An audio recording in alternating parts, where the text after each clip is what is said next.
శ్రీ స్వామి అయ్యప్ప పునః విగ్రహ ప్రతిష్టా మహోత్సవం సందర్భంగా గౌరవ స్పీకర్ చింతకాయల అయ్యన పాత్రుడు తన సతీమణి చింతకాయల పద్మావతితో పాటు వారి కుమారుడు చింతకాయల రాజేష్ సతీమణి దివ్యశ్రీతో కలిసి పూజా కార్యక్రమంలో పాల్గొన్నారు. తెల్లవారుజామున 5 గంటలకు సంకల్పం, యంత్ర పూజ, గర్తన్యాసం, రత్నన్యాసం, దివ్య నిక్షేపణం కార్యక్రమాలు నిర్వహించబడ్డాయి. ఇప్పుడు మళ్లీ వారి చేతుల మీదుగానే విగ్రహ ప్రతిష్ఠ నిర్వహించబడడం ఎంతో ఆనందంగా ఉందన్నారు. ఈ కార్యక్రమంలో అయ్యప్ప భక్తులు పెద్ద ఎత్తున పాల్గొన్నారు.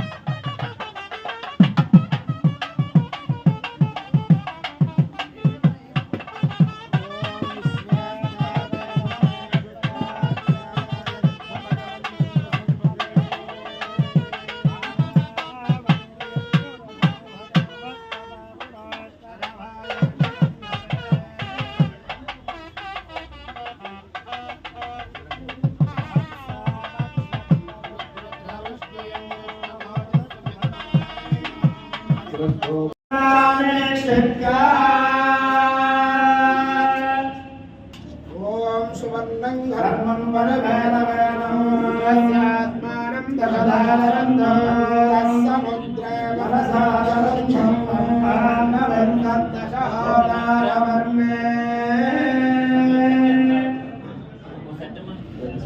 సువర్ణం ఘర్షం వరవేదవేదం యస్యాత్మానం దశదారంధం తస్సముద్రే వరసాదరంధం మానవంతదశహోదారవర్ణే दासुगे सुभाति सविता भगः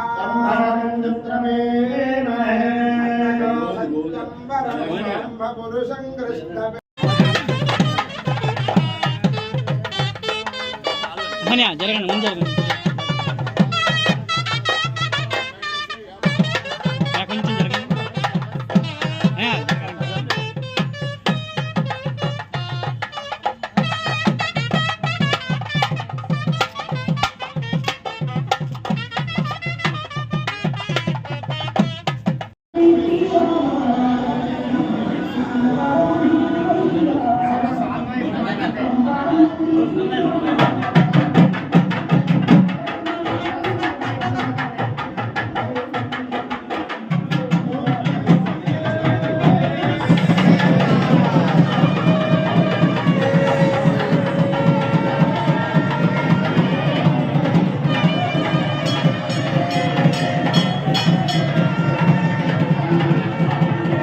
ఆ రోజు 40 సంవత్సరాల క్రితం నేను అయ్యప్ప స్వామి మాల వేసాను.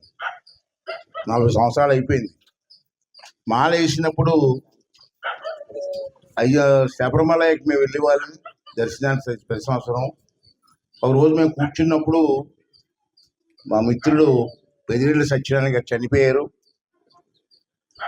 అతను మేము అంతా కూర్చున్నప్పుడు నర్సీపట్నంలో గుడి కట్టాలని చెప్పి ఒక ఆలోచన వచ్చింది. అప్పుడు అతని సహకారంతో, పెద్దలందరి సహకారంతో ఈ గుడి కట్టాం. ఆ గుడిలో విగ్రహ ప్రతిష్టాపన అందుకే గుర్తు చేస్తున్నాను. 40 సంవత్సరాల క్రితం ఈ స్వామి గారే వచ్చి 40 సంవత్సరాల క్రితం ప్రతిష్టాపన చేశారు. అదృష్టం మాకు మళ్ళీ 40 సంవత్సరాల తర్వాత మేము విగ్రహం చూసాం. కొంచెం పాడైంది విగ్రహం, ముఖం మీద మచ్చలు వచ్చేయకపోతే మళ్ళీ విగ్రహం మార్చాలని చెప్పి ఆలోచన వచ్చింది పెద్దలందరికీ. మారుద్దాం అనుకున్నాం. ఈ రోడ్డు వైండింగ్ చేసినప్పుడు గత ప్రభుత్వంలో కొంత దౌర్జన్యంగా గుడిని కొట్టారు. అప్పుడు అమ్మవారు దుర్గమ్మగా చెయ్యేది దెబ్బతింది.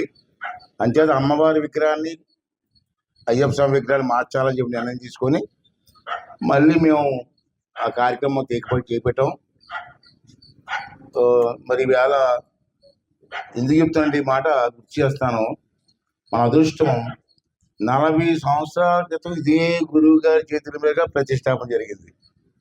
మళ్ళీ 40 సంవత్సరాల ముందు తర్వాత మళ్ళీ 40 సంవత్సరాల తర్వాత మళ్ళీ సేమ్ అదే గురువు గారు వచ్చి ఇవాళ ప్రతిష్టాపన చేసేటువంటి అవకాశం మళ్ళీ రావడం అదృష్టంగా భావిస్తున్నాను.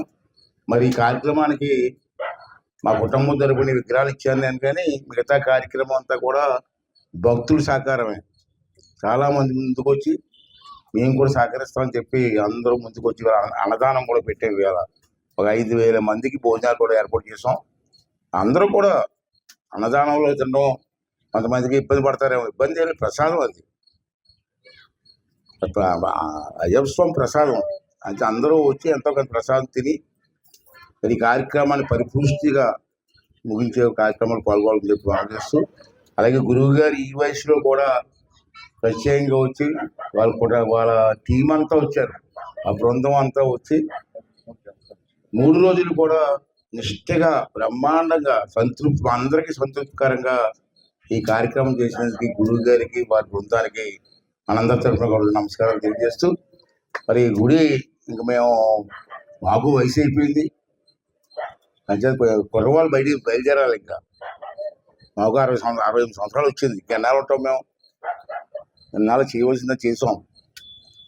దుర్గమ్మ గుడి కానీ, యక్షం గుడి కానీ, మరిడమ్మ గుడి కానీ అన్నీ మనమే చేసాం. ఇంకా మాకు ఓపిక కూడా నశిస్తుంది, రోజు రోజుకి ఓపిక పోతుంది. అంటే మీ కుర్రవాళ్ళు కూడా బయలుదేరాలి. ఇంకా మా టీం అప్పుడు ఎలా చేసామో కుర్రవాళ్ళు బయలుదేరాం, టీం ఏర్పాటు చేసుకొని మా తర్వాత మీరు చేసే పరిస్థితి రావాలి. అంతేగాని ఒకసారి గుడి కట్టిన తర్వాత మనం ఉన్నా లేకపోయినా గుడిలో దీపం వెలుగుతూ ఉండాలి. లేదా మనకు అరిష్టం, గ్రామానికి అరిష్టం. మనం ఉంటాం పోతాం, నెక్స్ట్ తరం మళ్ళీ రావాలా, ఆ బాధ్యత తీసుకోవాలా. ఆ దీపం మాత్రం ఆడకూడదు. మనం ఉన్నా మన దీపాలు ఏర్పడి పర్లేదు, కానీ ఆ దేవుడి గుడిలో దీపం మాత్రం ఆడడానికి వీల్లేదు. దానికి బాధ్యత తీసుకోవాలి అందరూ అని చెప్పి ఈ సందర్భంగా మనం చేస్తూ, ఇప్పటి వరకు ఈ కార్యక్రమం చేసిన సహకరిస్తున్నటువంటి ఊర్లో పెద్దలు